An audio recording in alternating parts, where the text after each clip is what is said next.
അങ്ങനെ നമ്മൾ പണി കഴിഞ്ഞ് വീട്ടിൽ പോവാം. അയ്യോ,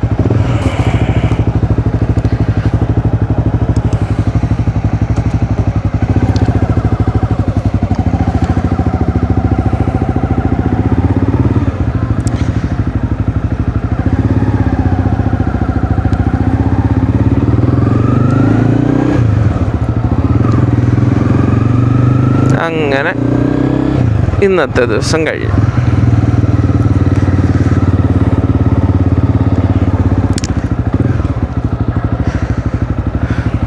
ഇനി ജോലി കഴിഞ്ഞ് ഇവിടെ നമുക്ക് മാർക്കറ്റ് പ്ലേസിൽ സാധനങ്ങൾ ലാഭത്തിൽ കിട്ടും. ഫേസ്ബുക്ക് മാർക്കറ്റ് ലാഭം എന്ന് പറഞ്ഞു കഴിഞ്ഞാൽ ഒരു ഭാഗ്യമുണ്ട് അതിനകത്ത്. കാരണം ചിലപ്പം ഫോൾട്ടി പ്രോഡക്ട്സ് കിട്ടും, ചിലപ്പം നല്ല പ്രോഡക്ട്സ് നല്ല ഡീലിൽ കിട്ടും, എല്ലാം ഒരു ഭാഗ്യം.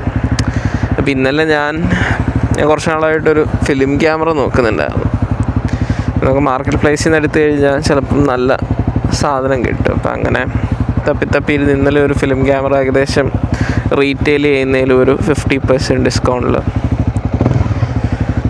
ഒരാൾ ലിസ്റ്റ് ചെയ്തിട്ടുണ്ടായിരുന്നു. അപ്പോൾ എല്ലാം പറഞ്ഞു, എല്ലാം ഓക്കെ, വൈകുന്നേരം വന്ന് എടുക്കാമെന്ന് പറഞ്ഞു. കാരണം എനിക്ക് ജോലി ഉണ്ടല്ലോ, ജോലി കഴിഞ്ഞ് വന്ന് എടുക്കാം, അങ്ങനെ എല്ലാം പറഞ്ഞു.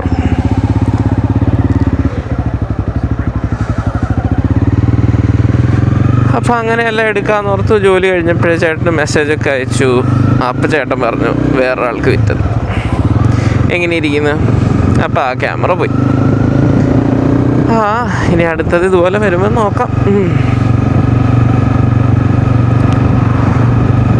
അങ്ങനെ അപ്പോൾ ഇന്നത്തെ ആ ഒരു പ്ലാൻ തീർന്നുകൊണ്ട് എൻ്റെ ഈവനിങ് ഷെഡ്യൂൾ ഫ്രീ ആയി. ഇന്നലെ ഇന്നും പുറത്തു നിന്നാണ് കഴിച്ചത്. അപ്പോൾ ഇന്നിനി ഇപ്പോൾ വല്ലതും കുക്ക് ചെയ്താലോ എന്നൊരാലോചനയുണ്ട്. പക്ഷേ എനിക്ക് കുറച്ച് ഫുഡ് ഞാൻ പ്രെപ്പ് ചെയ്ത് ഫ്രീസറിൽ വെച്ചിട്ടുണ്ട്. അതെങ്ങനെയുണ്ട് ഇന്ന് പോയി നോക്കണം. അത് ഓക്കെ ആണെങ്കിൽ ഇന്ന് ഡിന്നർ അത് വെച്ച് അഡ്ജസ്റ്റ് ആയിപ്പോവും. കുറച്ച് ചിക്കനും ഫ്രിഡ്ജിൽ വെച്ചിട്ടുണ്ട്. അതും ഓക്കെ ആണെങ്കിൽ ഒരു ചിക്കൻ കറി വെച്ച് കഴിഞ്ഞാൽ നാളത്തെ ലഞ്ചും സെറ്റാവും. അപ്പോൾ അങ്ങനത്തെ ഒരു പ്ലാനിങ്ങിൽ പോവുകയാണ്. ചെന്ന് കഴിയുമ്പോൾ ഇവന്മാരൊക്കെ അഴുക്കാതെ കുട്ടപ്പനായിട്ട് ഇരിക്കുവാണെങ്കിൽ രക്ഷപ്പെട്ടു.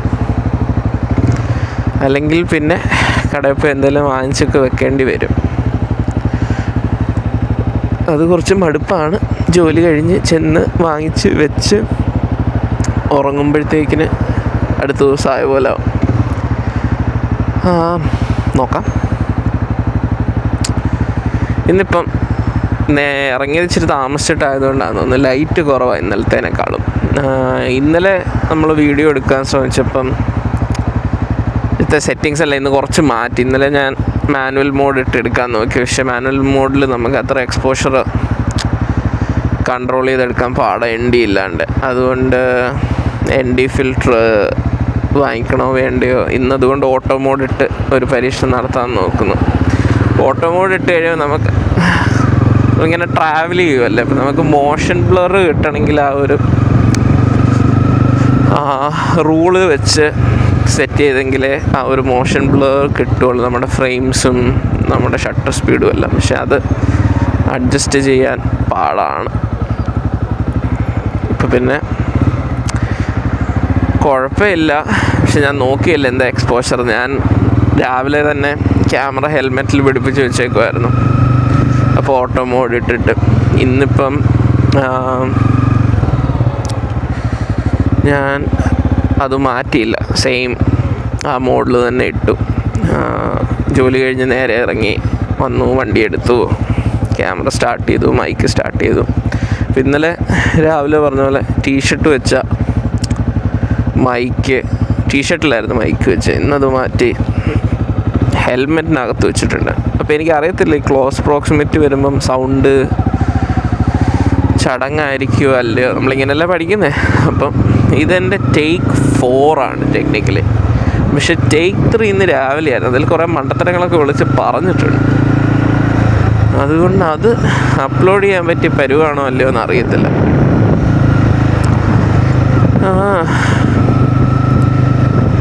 ഇന്ന് രാവിലെ ജോലിക്ക് പോയപ്പോൾ ഭയങ്കര തണുപ്പ്. പ്രതീക്ഷിക്കാത്തൊരു തണുപ്പായിരുന്നു. എന്നിട്ട് സിറ്റിയിലെത്തിക്കഴിഞ്ഞപ്പോൾ ഭയങ്കര മഞ്ഞ്. നമ്മൾ നാട്ടിലൊരു ഹിൽ സ്റ്റേഷനൊക്കെ പോകുന്നതാണ്. ഞങ്ങൾ കോട്ടയത്തു നിന്ന് ഏറ്റവും അടുത്ത് നമ്മൾ പോകുന്നൊരു സ്ഥലം കുട്ടിക്കാനാണ്. അപ്പോൾ നമ്മൾ നാട്ടിൽ നിന്ന് പയ്യെ മുണ്ടൊക്കെ കഴിഞ്ഞ് അങ്ങോട്ട് ചെല്ലുമ്പം പയ്യെ കുറച്ച് കോടയൊക്കെ കണ്ടു തുടങ്ങും. അതൊരു എന്താ പറയുക, റിലാക്സിങ് അറ്റ്മോസ്ഫിയർ ആണല്ലോ. നമ്മൾ ഈ ടൗണിൽ നിന്ന് അധികം തിരക്കും ഒന്നുമില്ലാതെ കുറച്ച് പച്ചപ്പുമൊക്കെ കാണുമ്പം നമുക്കൊരു കണ്ണിനൊരു റിഫ്രഷിങ് ഫീൽ കിട്ടും. അപ്പോൾ അങ്ങനെ ഒരു സിറ്റുവേഷനായിരുന്നു ഇന്ന് രാവിലെ. നമുക്ക് സിറ്റിക്കകത്ത് തന്നെ നല്ല ഒന്നാം തരം കോട. എന്നിട്ട് ഓഫീസിൽ ചെന്ന് കഴിയുമ്പോൾ എൻ്റെ ഓഫീസ് കുറച്ച് മേളത്തെ ഫ്ലോറിലാണ്. നമുക്ക് മേളത്തെ ഫ്ലോറിൽ ഫുൾ ഗ്ലാസ് ആണല്ലോ. ഇങ്ങനെയാണല്ലോ ഒരുമാതിരി എല്ലാ കോർപ്പറേറ്റ് ഓഫീസും. നമ്മൾ ഗ്ലാസ്സിലൂടെ നോക്കുമ്പം നമുക്ക് വെള്ള നിറം ചെറിയ ചെറിയ ബിൽഡിങ്സ് മാത്രമേ.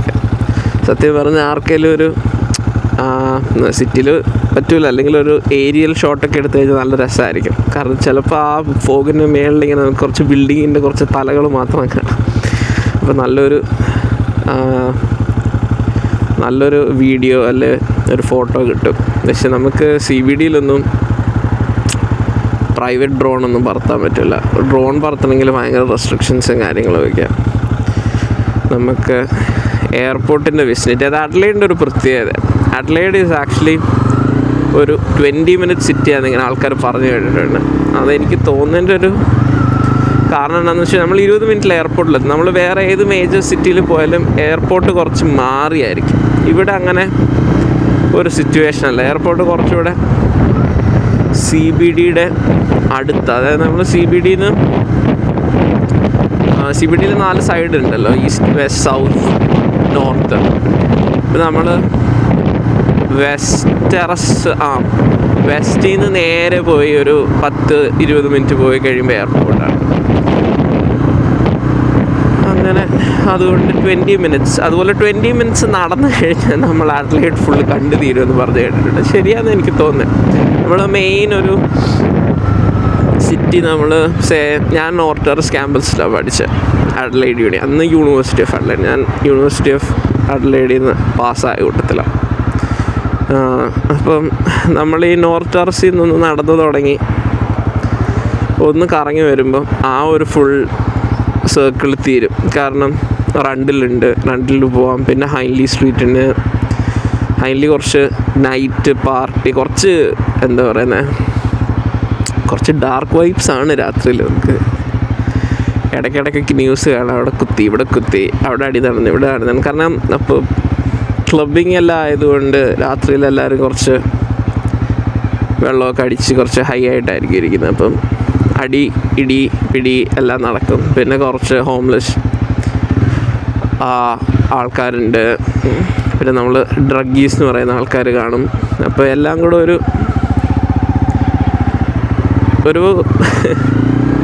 ഒരു അറ്റ്മോസ്ഫിയർ ആണ് നൈറ്റ് അവിടെ. എല്ലാ ദിവസവും ഇല്ല കേട്ടോ. ഇവിടെ ഫ്രൈഡേ, സാറ്റർഡേ നൈറ്റാണ് എല്ലാവരും പുറത്ത് പോയി ഒന്ന് ചില്ല് ചെയ്യുന്ന ദിവസം.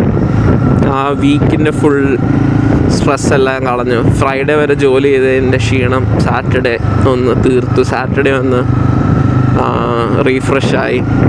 സാറ്റർഡേ നൈറ്റ് ഒന്ന് പുറത്തു പോയി ഒന്ന് അടിച്ചു പൊളിച്ച് സൺഡേ ഒന്ന് സ്ലീപ്പിൻ ചെയ്ത് ഒന്നുകൂടെ ഒന്ന് എല്ലാമൊക്കെ ഒന്ന് ഓർഗനൈസായി മൺഡേ വീണ്ടും വർക്കിനും.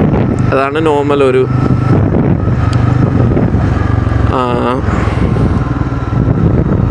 ഒരു രീതി.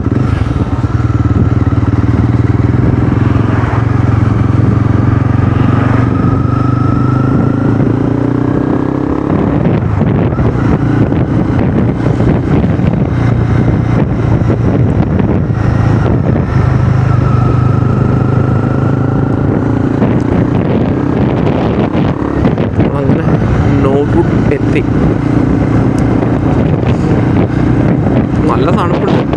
ആ ഒരു കാറ്റടിക്കുമ്പം ആ ഒരു ഇതുണ്ട്.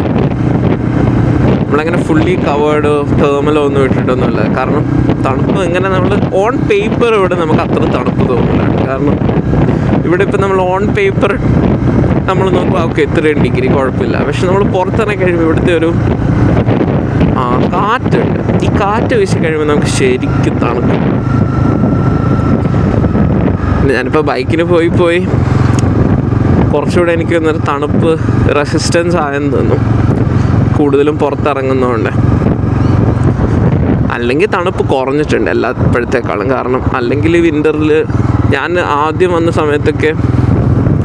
വന്നപ്പോൾ ഒരു ബൈക്ക് റെൻ്റ് എടുത്തായിരുന്നു. നമ്മുടെ കയ്യിൽ ഗിയറൊന്നുമില്ല, ലൈക്ക് ഇപ്പോഴത്തെ ഫുള്ള് ജാക്കറ്റോ ഗ്ലൗസോ ഒന്നുമില്ല. കാരണം നമ്മൾ റെൻ്റൽ ബൈക്കല്ലേ, ഇതിനെല്ലാം ഓരോ സാധനം നല്ല വിലയുള്ള സാധനമല്ലേ. നമ്മളിപ്പോൾ ലോങ് ടേം യൂസ് ചെയ്യുവാണെങ്കിലല്ലേ നമുക്ക് വാങ്ങിയിട്ട് കാര്യമുള്ളൂ. ഞാൻ വിൻ്റർ സമയത്ത് അന്ന് റെൻ്റ് എടുത്തത്. കാരണം നമുക്ക് സ്വന്തമായിട്ട് വണ്ടിയില്ല. ഞാൻ ആദ്യം പറഞ്ഞ സുബാറു അത് വിറ്റ് കഴിഞ്ഞിട്ട് കുറച്ച് നാൾ ഇങ്ങനെ നിന്നപ്പം ബൈക്ക് എടുക്കാം എന്നോർത്തു. അങ്ങനെ കാരണം ബൈക്കിന് സിറ്റിയിലൊന്നും ഫ്രീ പാർക്കിംഗ് ആണല്ലോ. അപ്പം അങ്ങനെ നമ്മൾ പോയൊരു ചേട്ടനെടുത്തു നിന്ന് റെൻ്റ് ചെയ്തു.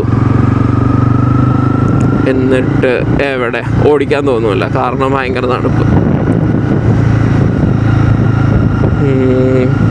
അതുകൊണ്ട് ഞാൻ കൂടിപ്പോയൊരു 2-3 ദിവസം ഓടിച്ചു. 2 ദിവസം യൂണിവേഴ്സിറ്റിയിൽ പോയി, അത്രയൊക്കെ ഉള്ളൂ. അതോടെ ബൈക്ക് ഉപയോഗം തീർന്നു. കുറച്ച് റെൻ്റൽ പൈസ പൊട്ടിയത് മിച്ചം. നമ്മുടെ ഐഡിയ വർക്കായില്ല. അങ്ങനെയാണല്ലോ നമ്മൾ ചെയ്യുന്ന എല്ലാ ഐഡിയയും വർക്കാവില്ലല്ലോ. അങ്ങനെയാണ് എന്നെ ഒരു ഫണ്ണല്ലേ. അങ്ങനെ ആ പ്ലാൻ വിട്ടു. പക്ഷെ അത് കഴിഞ്ഞ് നമുക്കെപ്പോഴും ഈ ഒരു ഇവിടുത്തെ ഒരു ഇതെന്നാന്ന് വെച്ച് കഴിഞ്ഞാൽ നമ്മൾ കുറച്ച് സിറ്റിയിൽ നിന്ന്, അതായത് ഇപ്പോൾ എൻ്റെ വീട്ടിൽ നിന്ന് ഒരു 20 minutes ഒക്കെ ട്രാവൽ ചെയ്ത് കഴിയുമ്പോൾ തന്നെ നല്ല ഒന്നാന്തരം വൈൻഡിങ് റോഡ്സ് വരും. ഇപ്പോൾ എനിക്ക് വൈൻഡിങ് സെക്ഷൻ ഉള്ള റോഡ്സൊക്കെ ഓടിക്കാൻ ഇഷ്ടമുള്ള കൂട്ടത്തില്ല, കാറാണെങ്കിലും ബൈക്കാണെങ്കിലും എല്ലാം. അങ്ങനെ പ്രോ റൈഡറൊന്നുമല്ല, പക്ഷെ നമുക്ക് ആ ഒരു ഫീലിംഗ് ഇഷ്ടമാണ് ആ ഒരു സ്ഥലങ്ങളിലൂടെയൊക്കെ ഓടിക്കാൻ.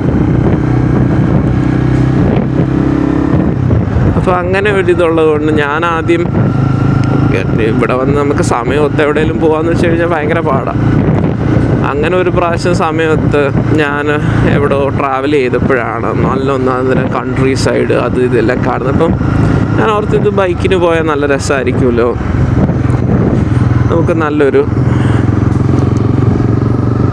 വ്യൂ കിട്ടുമല്ലോ. അങ്ങനെ